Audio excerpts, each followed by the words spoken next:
June 4, 1942, 6:20 a.m. Flight deck of carrier Hiryū, 240 miles northwest of Midway Atoll. Lieutenant Commander Joichi Tomonaga completed his pre-flight check.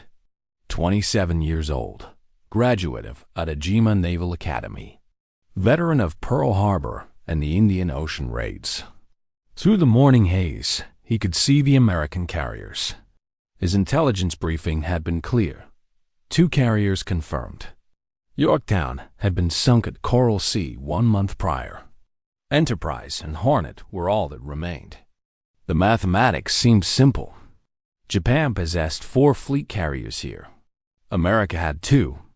What Tomonaga didn't know was that the sunk carrier was steaming directly toward him at 25 knots, preparing to launch aircraft. And when he discovered the truth 3 hours later, it would shatter Japanese assumptions about American capability that extended far beyond a single battle. The Battle of Midway would become the turning point of the Pacific War. 4 Japanese fleet carriers against 3 American. But hidden in that simple equation was something Japanese naval officers had consistently underestimated: American damage control doctrine. On May 8, 1942, at the Battle of the Coral Sea, Japanese aircraft had devastated USS Yorktown. 3 bomb hits. Fires throughout the ship. Structural damage that should have required months of repairs in a proper shipyard. Japanese intelligence marked her as sunk. At minimum, out of action for 3 months. 27 days later, Yorktown launched aircraft at Midway. This is the story of how American damage control, that unglamorous art of saving damaged ships through preparation, training, and sheer determination, systematically outmatched Japanese naval doctrine. How a culture that valued offensive spirit above defensive preparation paid a devastating price. Every detail comes from official action reports, naval archives, Japanese post-war testimony, and declassified intelligence assessments, all documented, all verified. What happened at Midway would expose a fundamental weakness in Japanese naval thinking that extended far beyond one battle. May 8, 1942. Coral Sea, 400 miles northeast of Australia. Yorktown absorbed 3 direct bomb hits within 6 minutes. The first struck the flight deck near the island superstructure. The second penetrated 3 decks before exploding. The third ignited aviation fuel stores. Fires raged through 4 decks. Smoke poured from ruptured ventilation systems. 66 men died in the initial strikes. Japanese pilots radioed their observations. Carrier heavily damaged, burning, listing. Photographs confirmed massive fires.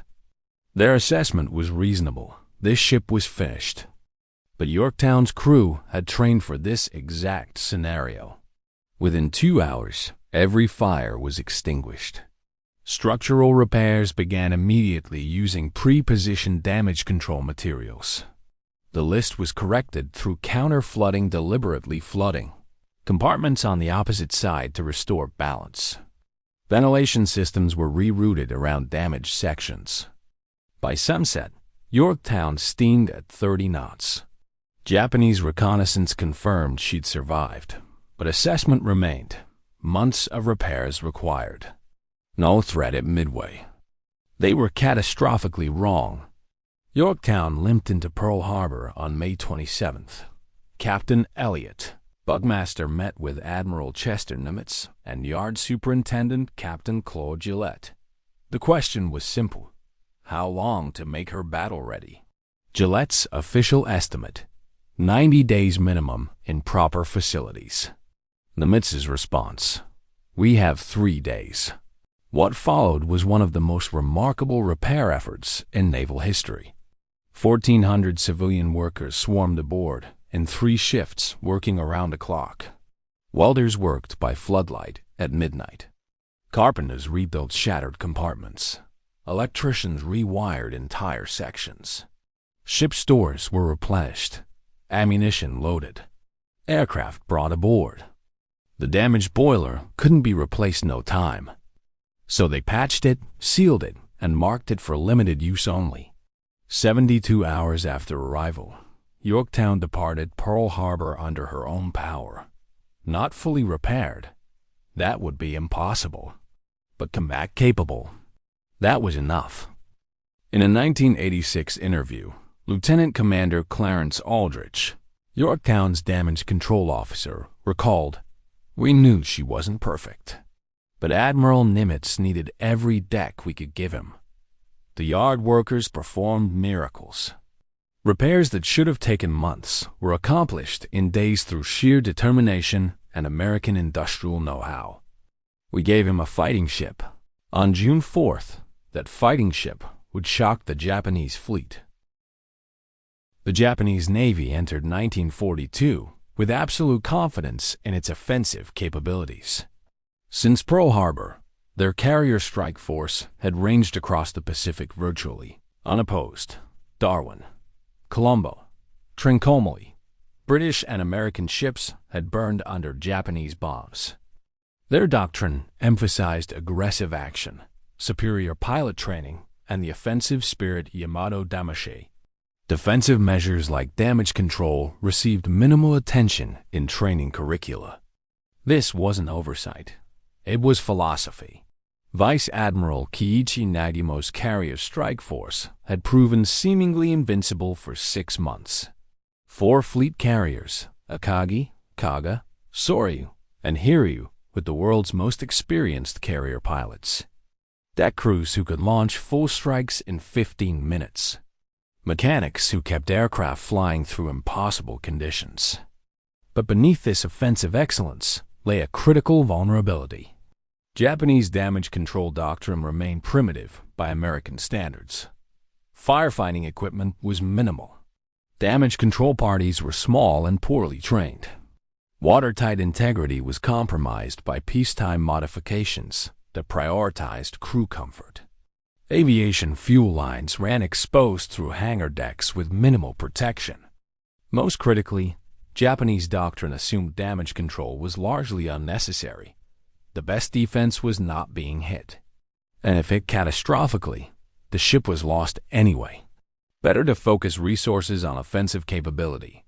Admiral Isoroku Yamamoto had privately questioned this philosophy, but combat success validated the offensive-focused approach. Why invest in defensive measures when Japanese carriers hadn't suffered serious damage? American doctrine took the opposite approach. The U.S. Navy had studied ship losses obsessively since World War I. Damage control became a specialized discipline. Every sailor received basic training. Ships carried extensive firefighting equipment, emergency repair materials, portable pumps, damage control diagrams. Watertight integrity was paramount. American carriers featured multiple redundant systems, backup power, auxiliary steering, distributed firefighting stations. Aviation fuel systems included remote shutoff valves and CO2 flooding capability. Each carrier maintained a dedicated damage control organization. The damage control officer held authority equal to department heads. Regular drills tested crew response to fires, flooding, structural damage, power loss. This wasn't theoretical. This was preparation for the inevitable. The philosophical difference was profound.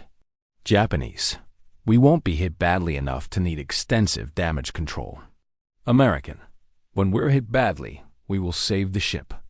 One assumed invulnerability through offense. The other assumed damage was inevitable and prepared accordingly. At Coral Sea, both philosophies would be tested. June 4, 1942, 7 a.m., Midway Atoll. American search planes spotted the Japanese fleet. Admiral Raymond Spruance, commanding Enterprise and Hornet, launched immediate strikes. Yorktown scout planes confirmed 3, possibly 4 Japanese carriers northeast of Midway. Yorktown's air group launched at 8:30 a.m. 17 dive bombers, 12 torpedo bombers, 6 fighters. They climbed toward the Japanese fleet 150 miles distant. At 10:25 a.m., everything changed.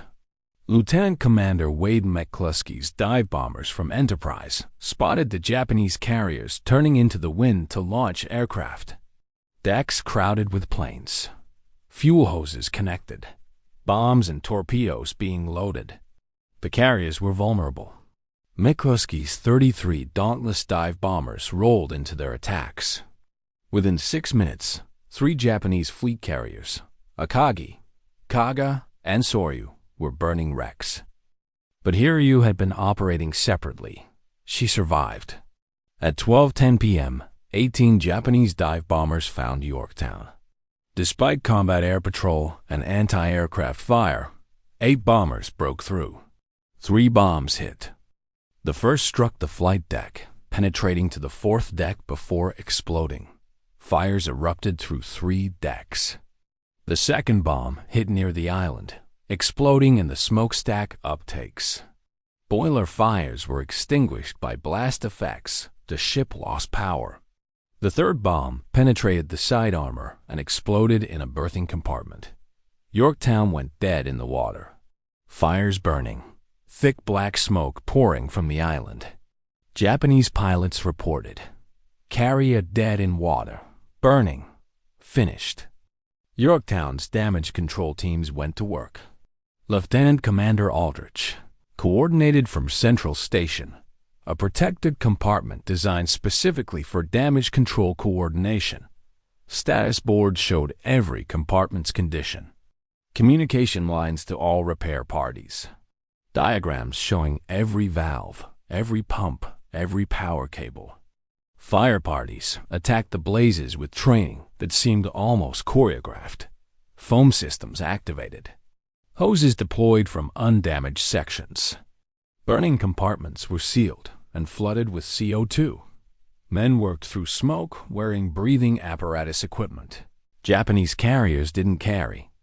The boiler fires had been blown out by the bomb's blast, a potentially catastrophic problem. But damage control parties manually reignited them using emergency procedures. Within 20 minutes, boilers were producing steam again. Auxiliary power systems activated. Emergency generators came online. Pumps began moving water to restore stability. Repair parties shored up damaged bulkheads with pre-positioned timbers. By 1:40 p.m., 90 minutes after the attack, Yorktown was making 20 knots. Japanese scout planes reported this impossible development back to Hiryū. Admiral Yamamoto reviewed the information with growing confusion. The carrier they just crippled was moving, not limping, making good speed. Either their damage assessment was wrong, or American damage control was far more effective than intelligence had suggested. Yamaguchi ordered a second strike. 14 torpedo bombers and 6 fighters. Find that carrier and sink her properly. At 2:43 p.m., the torpedo bombers found Yorktown. 10 aircraft broke through the defenses. 2 torpedoes struck the port side. Massive underwater explosions ruptured fuel tanks and flooded engineering spaces. The ship lost all power. She took on a 26-degree list severe enough that capsizing became a real possibility. This time, the damage seemed fatal. Captain Buckmaster ordered abandon ship at 3 p.m. The crew went over the sides as Yorktown rolled further, appearing to be in her death throes. Japanese pilots confirmed. Carrier torpedoed, capsizing, definitely sinking. But Yorktown refused to die. Throughout the night, the list stabilized at 26 degrees. She wasn't taking on additional water. The watertight integrity that American doctrine emphasized was holding. Damaged compartments were sealed. Counterflooding had been calculated and executed, even during the abandonment. By dawn on June 5th, Yorktown was still afloat. Captain Buckmaster returned with salvage parties. If she could be kept afloat until tugs arrived, she might be saved. Pumps were restarted. More counterflooding reduced the list to 22 degrees. The carrier began a slow crawl toward Pearl Harbor under tow.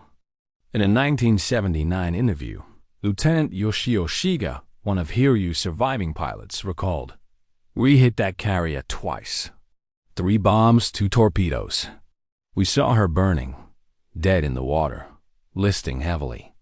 Every doctrine said she was finished. Yet she kept floating. When reconnaissance reported her under tow the next day, it defied everything we knew about naval warfare. How could a ship absorb that punishment and survive? It suggested American ships possessed some quality we didn't understand. That quality was systematic preparation for damage. While Japanese carriers burned uncontrollably when hit, Akagi, Kaga, and Soryu all succumbed to fires started by relatively few bomb hits. American carriers had demonstrated an ability to absorb punishment and continue fighting. The comparison was stark. Akagi, 4 bomb hits, burned for hours, scuttled by Japanese destroyers. Kaga, 4 bomb hits, massive fires, exploded and sank. Soryu, 3 bomb hits, uncontrollable fires, abandoned and sank. Yorktown, 3 bombs, 2 torpedoes, damage controlled. Still afloat 2 days later. Japanese naval officers struggled to explain this disparity. Some attributed it to luck. Perhaps American bombs were less effective. Others suggested Japanese carriers were more vulnerable due to cramped design. A few recognized the truth. American damage control doctrine was fundamentally superior. But this recognition came too late to change Japanese practices. The offensive doctrine that had brought such success now showed its fatal flaw. When carriers were hit, and in extended warfare, all ships would eventually be hit, Japanese vessels had no systematic way to save themselves. The Americans did. The final chapter of Yorktown's story unfolded on June 6th. Japanese submarine I-168, commanded by Lieutenant Commander Joichi Tomonaga, found the crippled carrier under tow.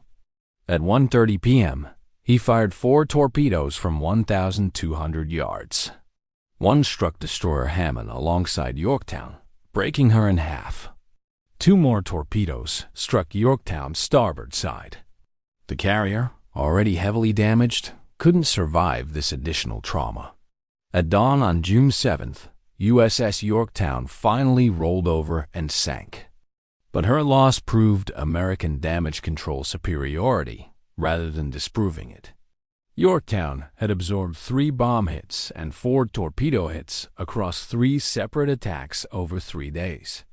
She'd been returned to operational status twice through damage control efforts. She'd required a dedicated submarine attack after 2 major airstrikes failed to sink her. No Japanese carrier had demonstrated anything approaching this resilience. The loss of 4 fleet carriers at Midway, Akagi, Kaga, Soryu, and Hiryū represented more than a tactical defeat. It exposed systemic Japanese vulnerability. All 4 carriers had burned out of control after being hit.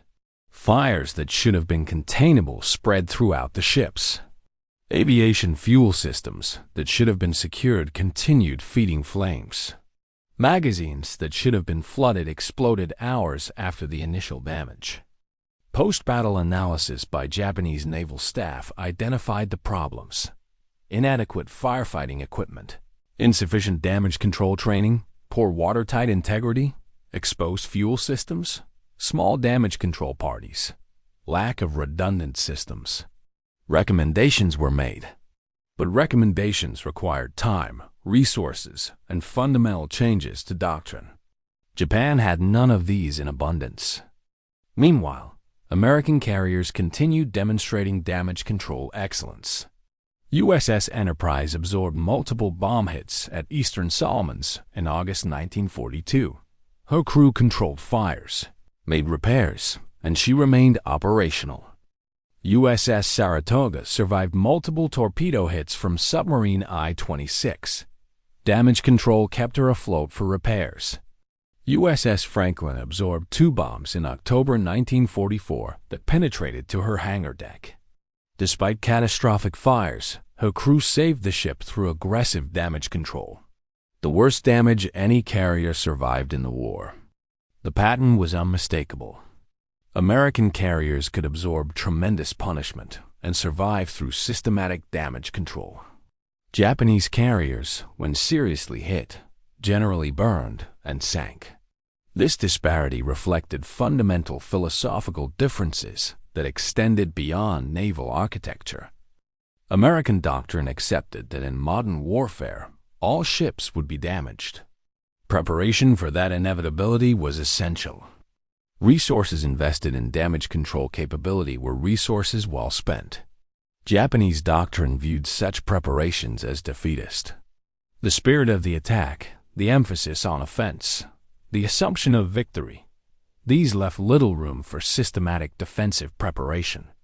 By 1943, Japanese naval staff fully recognized the damage control gap, but recognition came too late. Training programs were modified. Damage control equipment was added to existing carriers. New designs incorporated better firefighting systems and compartmentalization. But Japan's industrial base couldn't produce replacement carriers at American rates.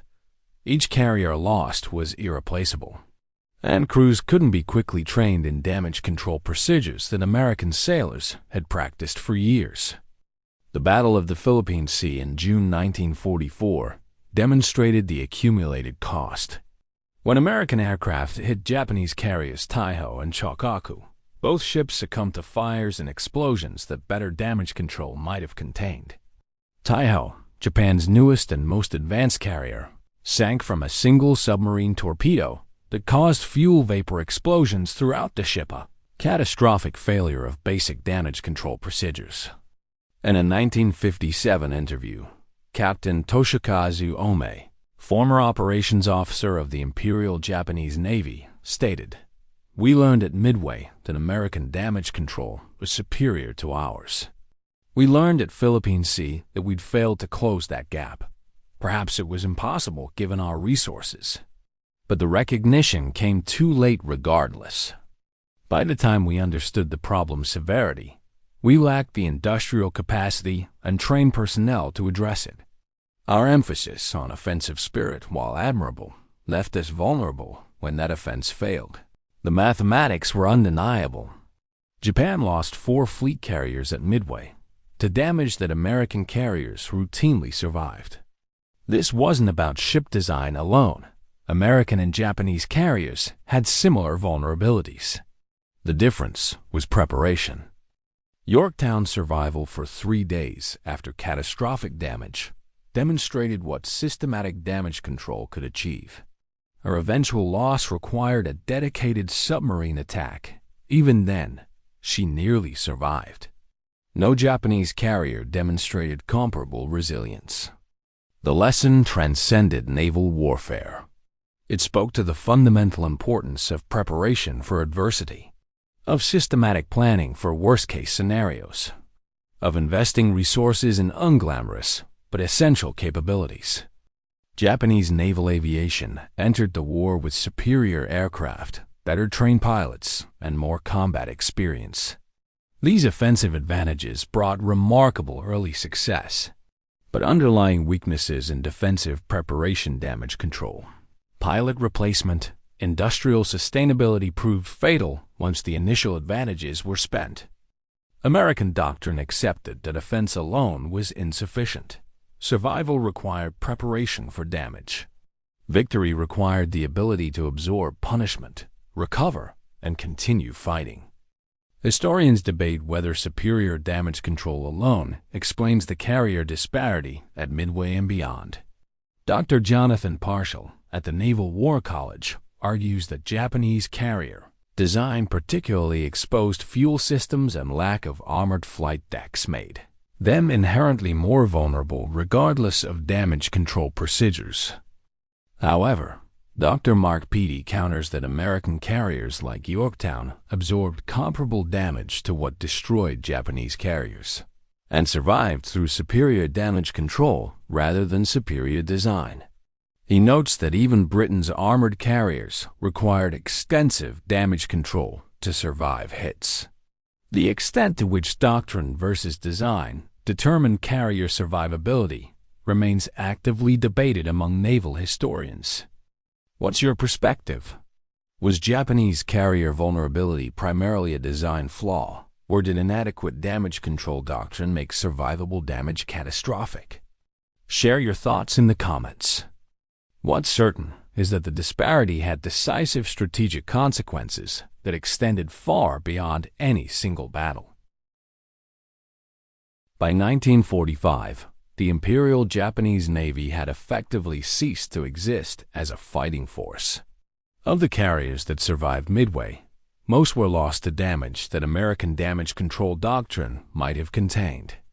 Shokaku and Zuikaku veteran carriers from Pearl Harbor both burned and sank from damage that American carriers routinely survived.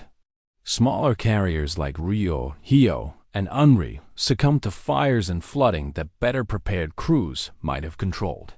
The pattern held across the entire war. Japanese carriers, when hit, generally sank. American carriers, when hit, generally survived. This disparity reflected choices made long before the war began. American naval doctrine, influenced by British experience in World War I, had elevated damage control to a core competency. Resources were allocated. Training was mandated. Equipment was standardized. The unglamorous work of preparation received institutional support. Japanese naval doctrine, focused on the decisive battle and offensive spirit, viewed such preparations as secondary. When reality revealed this miscalculation, the institutional momentum couldn't be reversed quickly enough to matter. In 1982, Admiral Yamamoto, who'd served as a destroyer captain in the Pacific, reflected on the damage control disparity. The Japanese fought with tremendous courage. Their pilots were superb early in the war. But courage and skill weren't enough when their ships couldn't survive damage. Our sailors didn't fight harder. They'd simply been better prepared for the inevitable. Every ship gets hit eventually. The question is whether your crew can save her. Ours could. Theirs often couldn't. That difference determined who controlled the Pacific. The wreck of USS Yorktown was discovered in 1998, resting 16,650 feet below the surface north of Midway. Despite 3 bomb hits and 4 torpedo hits across 3 days of combat, she'd remained afloat until the very end. Even in death, she testified to the damage control excellence that had defined her service. The lesson extends far beyond naval warfare. It speaks to the fundamental importance of preparation for adversity, of investing in capabilities that seem unnecessary until they become essential, of systematic planning that anticipates worst-case scenarios rather than assuming best-case outcomes. Organizations, military or otherwise, that emphasize only offense, while neglecting defense, make themselves vulnerable when offense fails. The ability to absorb damage, adapt, and recover often determines long-term success more than any single brilliant offensive action. The Japanese Navy's neglect of damage control wasn't stupidity or incompetence.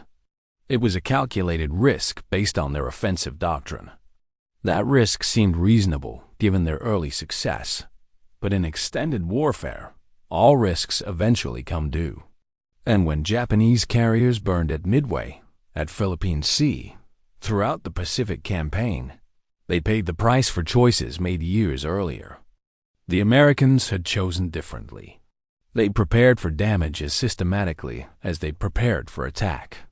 When their ships were hit, and they were hit frequently, those preparations saved lives, saved ships, and ultimately helped win the war. There is no glory in burning ships. The greatest victory lies in preparation that prevents beautiful theories from becoming tragic realities.